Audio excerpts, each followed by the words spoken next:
Look, I don't know you, but I'm about to make a very generalized statement about you that there's about a 75% chance is true.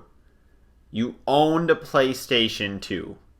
And there's about a 100% chance that you at least played one. The PlayStation 2 was insanely popular, sold more units than any other game console, and because of that, it is part of the trifecta of sorts to be involved in a single video game being released on 3 console generations. That's right, there's one game that came out on the PlayStation 2, the PlayStation 3, and the PlayStation 4, as hard as that may be to believe. Now, a lot of people recognize Pro Evolution Soccer 2014 as being the last game to be released on the PlayStation 2, which is correct.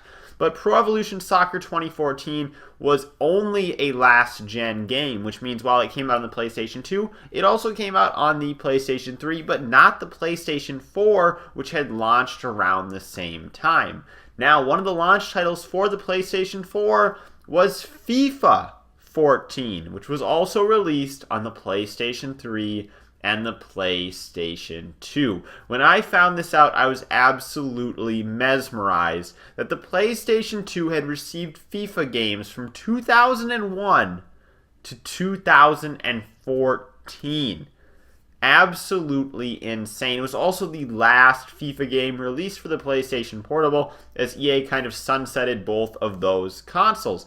Now, comparing the graphics, to me, the PlayStation 2, obviously, as it should, looks dated. But I will say that it doesn't look awful. However, I do want to say the FIFA games kind of look like they quit improving graphically around like 2006 and were about stagnant for the next, 8 or so games.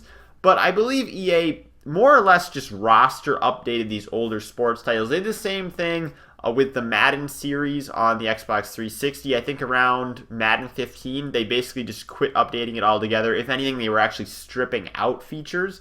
And then 16 and 17, when they released those on the Xbox 360, it was basically just a roster update, which is an expensive roster update to buy. But if you're still buying games for that older console, maybe it is a good encouragement for you to update.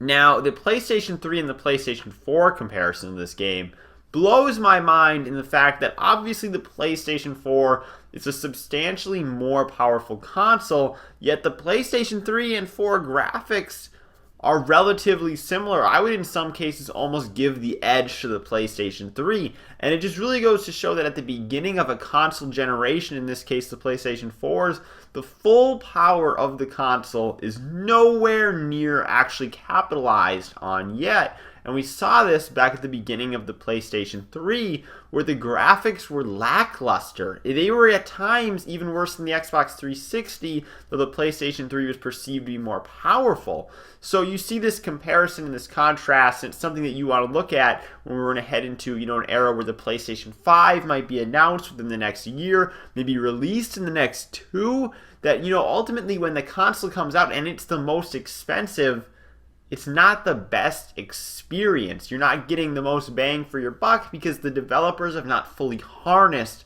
what the console is capable of. And unless they already have development kits of the new PlayStation 5, and they might, odds are they're not going to have taken the time to really create a great game out of the experience. You look at all these wonderful titles that came out in the last generation. They came out around 2010 to 2013, towards the very end of the generation. It seems like that time, also when the consoles are cheapest to buy usually, is the time when the best games come out. Now the good news is, for the Xbox One and the PlayStation 4, I believe we are reaching, if not already in, that period, and there have been some great games the last year or so that have came out on these consoles. I think it's because the developers are finally getting a full grip on the tools that they're working with. So I think that this is just a great example of how gaming evolves over time and how a console like the PlayStation 2 can stick around for so long. I don't think we'll ever see anything that will come nearly close to as many titles or as many consoles sold as the PlayStation 2 had. I mean, the library is so expansive, it lasted for so long. I just don't see anybody ever matching that, especially when the PlayStation 3 and the Xbox 360 have been more or less discontinued in the US as far as production goes and new game development. Thank you guys for watching. I'm Bailey, and I will see you in the next video.